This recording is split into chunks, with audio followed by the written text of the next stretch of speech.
The Nevada State Police say 29-year-old Claude Rafiki is accused of driving impaired in a crash that killed 3 people on Saturday. Police responded to a crash in Laughlin between a semi-truck and 2 motorcycles.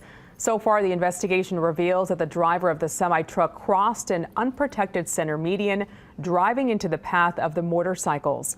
Rafiki was booked into the Clark County Detention Center for suspicion of impaired driving and other related charges.